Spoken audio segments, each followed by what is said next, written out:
हर्षित भैया आप देख, मेरे पास ज्यादा वक्त नहीं है। तू एक काम कर, खड़ा हो और उस पर्दे के पीछे जाके छुप जा यार।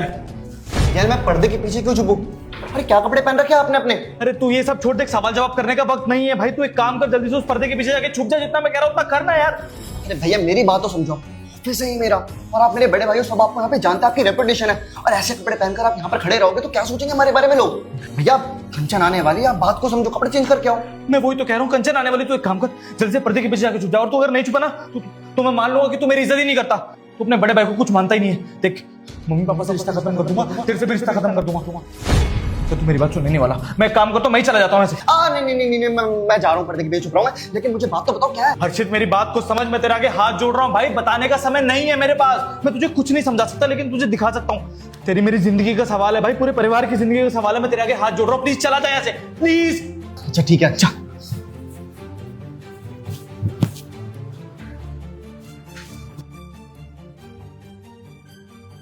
अरे भैया, आप ये सफाई का काम क्यों कर रहे हैं? अरे कंचन, तुम यहाँ क्या कर रही हो? मैं तो आज हर्षित से मिलने आई थी। अच्छा, वो भी कंपनी में कहीं सफाई ही कर रहा होगा वैसे तो। ये कैसी बातें कर रहे हैं भैया? आप दोनों तो कंपनी के मालिक थे ना? ऐसा किसने कहा तुमसे? हम दोनों तो यहाँ पे साफ सफाई का काम करते हैं। 15,000 तनख्वाह उसको मिलती है, 15,000 मुझे मिलती है, 30,000 रुपये में दोनों अपना घर चलाते हैं। ये सब किसने बोला तुम्हें कि हम मालिक हैं? अभी बॉस भी आने वाले होंगे। वैसे काफी अच्छी लग रही हो तुम।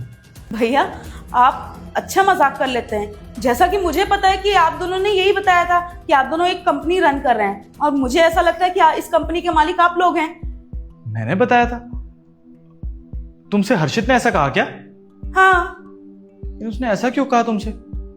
ये तो बहुत गलत बात है कंचन उसकी। उसने तुमसे इतना बड़ा झूठ बोला कि हम इस कंपनी के मालिक हैं। ये बात तो नहीं छुपानी चाहिए थी उसको। लेकिन चलो कोई बात नहीं, क्या फर्क पड़ता है। पैसा जरूरी थोड़ी है, जरूरी है प्यार। और तुम दोनों के बीच प्यार रहेगा तो पैसा तो अपने आप कमा लेंगे। वैसे हर्षित और मेरा भी सपना है कि जिंदगी में ना एक बड़ी कंपनी खोलेंगे, बहुत बड़े आदमी बनेंगे। तो भले ही आज हम लोग साफ सफाई का काम कर रहे हैं, लेकिन कल को हमारी बड़ी कंपनी होगी। अब देखो, तुम्हारे पैर इतने अच्छे हैं, तुम्हारे पापा इतने सक्सेसफुल हो गए, तो जब तुम हमारे घर में आओगी हम भी सक्सेसफुल हो जाएंगे। हमारे घर में एक लक्ष्मी की कमी है, बस, और कुछ भी नहीं। तुम्हारे घर में आते ही देखना हम दोनों भाइयों की ना किस्मत कैसे बदलेगी। बहुत बड़ी कंपनी खोलेंगे, बहुत पैसा कमाएंगे, और उसके बाद एक दिन ऐसी कुर्सी पे बैठेंगे कंचन, है ना?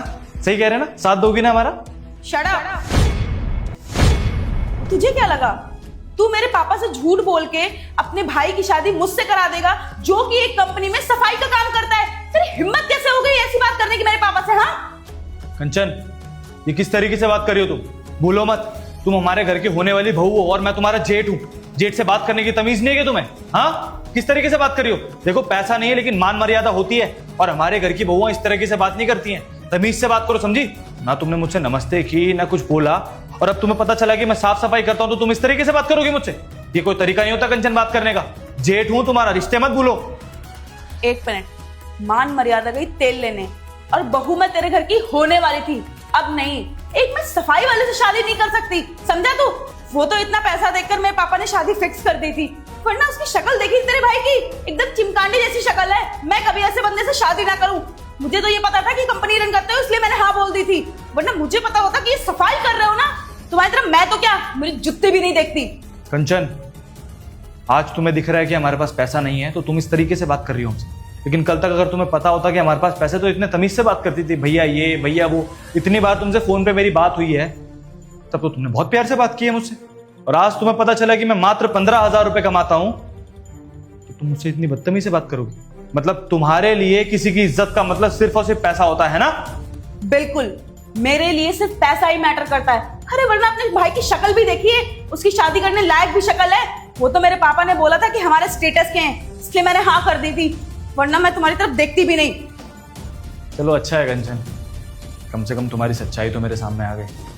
और सच कहूं तो मैं कोई साफ सफाई वाला नहीं हूं, इस कंपनी का मालिक ही हूं, और तुम्हारे पापा से कहीं ज्यादा पैसा है मेरे पास। लेकिन बस तुम्हारे बारे में जानना चाहता था कि तुम मेरे भाई के लिए परफेक्ट हो या फिर नहीं। और देखो, 2 मिनट में तुमने अपना असली चेहरा मुझे दिखा दिया। अपना मास्क कैसे उतार के फेंका है तुमने। कंचन, मेरे भाई की जिंदगी का सवाल है, ऐसे बर्बाद नहीं होने दे सकता था मैं, इसलिए मैं देखना चाह रहा था कि अगर मैं यहाँ पे साफ सफाई का काम करूंगा तो तुम किस तरीके से रिएक्ट करोगे यहाँ पे। और देखो, तुम सारे रिश्ते, सारी मर्यादा, मेरी उम्र, सबके लिए आज छोड़ दी तुम। बदतमीजी पे उतर आई तुम। और सच कहूं तो कंचन, ऐसी बदतमीज औरत ना हमारे खानदान की बहू बन ही नहीं सकती। समझ में आया? मैं गरीब घर की कोई भी लड़की ले आऊंगा, लेकिन तुम जैसी लड़की को अपने घर में नहीं लेके आऊंगा। मेरा भाई जिंदगी भर कुंवारा रह लेगा, और अगर तुम इस दुनिया की आखिरी लड़की भी होगी ना कंचन, तब भी मैं तुमसे वादा करता हूं कि मेरे भाई की शादी तुमसे नहीं होगी। समझ में आ रही है तुम्हें? एक मिनट, ये क्या बातें कर रहे हो आप कि पहले सफाई कर रहे थे, फिर कंपनी के मालिक बन गए, पहले मालिक थे। मुझे क्या बेवकूफ समझ रखा है कि तुम सफाई वाले को मैं अब कंपनी का मालिक समझ लूंगी, जबकि तुमने मुझे पहले ही सच्चाई दिखा दी है। और अब मेरे मुंह लगने की कोशिश मत कर, वरना मुझे पुलिस बुलाने में जरा भी देर नहीं लगेगी। अब तो तुमसे मेरे डैड की बात करेंगे। मैं चलती हूँ। कहाँ जा रही हो कंचन? हर्षित, अभी तक तो तुम थे ही नहीं ऑफिस में, तुम कहां से आ गए? मैं ऑफिस के अंदर ही था, और अच्छा हुआ कि भैया ने मुझे छुपा दिया था। तुम्हारी सच्चाई तो मेरे सामने आ गई कि तुम कैसी और कैसी नहीं। मेरे भैया से कैसे बदतमीजी से बात कर रही थी तुम। हाँ, देखो देखो हर्षित, वो मैं एक प्रैंक कर रही थी। मैंने तो बस ऐसे टेस्ट लिया था जैसे आपके भैया मेरे टेस्ट ले रहे थे ना। खड़ा, बकवास बंद करो अपनी। अरे जो कुछ था ना, मैंने अपनी आंखों से देख लिया सब कुछ। बात बताऊं तुम्हें, भैया ने मुझे जानबूझ के छुपाया था। मैंने भैया से कहा भी था, भैया ऐसा क्या हो चुका है, कंचन आने वाले, आप मुझे छुपा क्यों पर्दे के पीछे। उन्होंने मुझे बोला था कि तेरी मेरी लाइफ का सवाल है। पहले तो मुझे समझ ही नहीं आता कि भैया कर क्या रहे हैं, लेकिन अब सारा गेम समझ आ गया। मतलब इतने टाइम से तुम हमारे सामने अच्छा बनने का नाटक कर रही थी। तुम तो कमाल की एक्टर हो यार।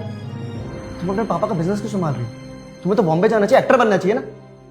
देखो कंचन, तुमने यहाँ पे जो बकवास करी ना खड़े खड़े, मैं उसके लिए तुम्हें माफ तो बिल्कुल नहीं करूंगा। बस तुम्हारी शराफत इसी में होगी कि चुपचाप से चली जाओ यहाँ से, निकलो। देखो हर्षित, कंचन, तुम भी जानती हो कि तुम्हारा खेल खत्म हो चुका है। और सच कहूं तो मुझे ऐसी औरत अपने घर में चाहिए ही नहीं। मेरे छोटे भाई की जिंदगी का सवाल है। जिस तरीके से मेरी बीवी मुझे धोखा दे के गई, मुझे छोड़ के गई, हमारी आधी प्रॉपर्टी ले गई। जानती हो कितनी मेहनत लगती है इस प्रॉपर्टी को बनाने में, कितना खून पसीना बहाया जाता है, तब जाके इंसान यहाँ तक पहुँचता है। और तुम जैसी औरतें हमारे घर में आती हैं, शादी करती हैं, और उसके 2-3 महीने बाद डिवोर्स देके आधी प्रॉपर्टी ले जाती हैं। जो गलती मैंने की ना कंचन, अपने भाई को नहीं करने दूंगा। तो बेहतर यही है कि तुम चुपचाप चली जाओ यहाँ से। और तुम लड़की हो इसलिए तुम्हें एक ऑफर दे देता हूँ, अपने पापा को बोल देना कि तुम्हें ही हर्षित नहीं पसंद, क्योंकि मैं नहीं चाहता कि तुम्हारे माँ बाप को तुम्हारी सच्चाई पता चले। जीते जी मर जाएंगे बेचारे। बेहतर यही है कि तुम चुपचाप यहाँ से चले जाओ। देखिए भैया, कुछ नहीं सुनना मुझे, और ना ही हर्षित को। हर्षित, शादी करनी है इससे? बिल्कुल भी नहीं। और अगर ये दुनिया की आखिरी लड़की भी होगी ना, तब भी इससे शादी नहीं करूंगा मैं तो। सुन लिया? जा सकती हो। भैया please leave, leave. Thank you so much भैया, आपने मेरी ज़िंदगी बचा ली। अच्छा हुआ कि इस लड़की के चंगुल से मैं बच गया, और आपने ही मुझे बचाया। बाय द वे, आपको इसके बारे में पता कैसे चला?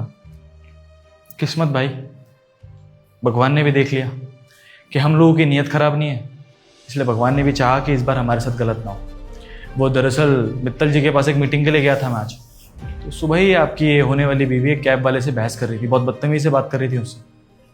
और बात सिर्फ इतनी सी थी कि वो 100 रुपये के लिए बोल रहा था। इनके 100 रुपये एक्स्ट्रा बन रहे थे क्योंकि वो ट्रैफिक में फंस गया था, इसलिए शायद चार्ज ज़्यादा हो गया था। लेकिन ये उस कैब वाले से इतनी बदतमीजी से बात कर रही थी, तू तड़ाक, गाली गलोच। इसे मैंने देखा और मुझे बहुत अजीब लगा यार।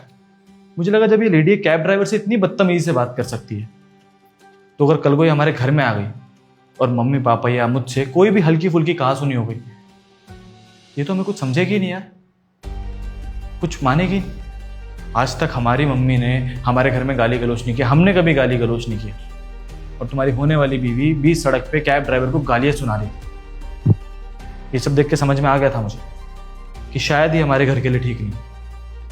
इसलिए मैंने डिसाइड किया कि जब ये आज तुझसे मिलने आएगी तो मैं इसका एक छोटा सा टेस्ट लूंगा, ताकि मैं ये जान सकूं कि सच में इतनी ही बदतमीज रहेगी हमारे साथ या फिर नहीं। देख हर्षित, जिंदगी के बड़े डिसीजन में से एक बड़ा डिसीजन होता है शादी। अगर ये गलत हो जाए तो आदमी की पूरी जिंदगी बर्बाद हो जाती है। उससे पहले चाहे उसने कितनी ही मेहनत करके अपना फ्यूचर बनाया हो, जिंदगी में कुछ भी किया हो, लेकिन एक शादी उसकी जिंदगी को पूरा तबाह करके रख देती है। अगर ये डिसीजन गलत हुआ ना, तो तू तो क्या, मैं भी कहीं का नहीं रहूँगा यार, बस इसलिए। बाकी सच्चाई तेरे सामने है, कोई प्रेशर में मैं नहीं चाहता कि तू इससे मना करे या कुछ। तेरे को अगर इससे अभी भी शादी करनी है तो मुझे कोई दिक्कत नहीं है यार, छोटा भाई है तो मेरा, मना नहीं करूँगा। नहीं भैया, आप कैसी बातें कर रहे हो? आपके फैसले के खिलाफ मैं कभी गया हूँ?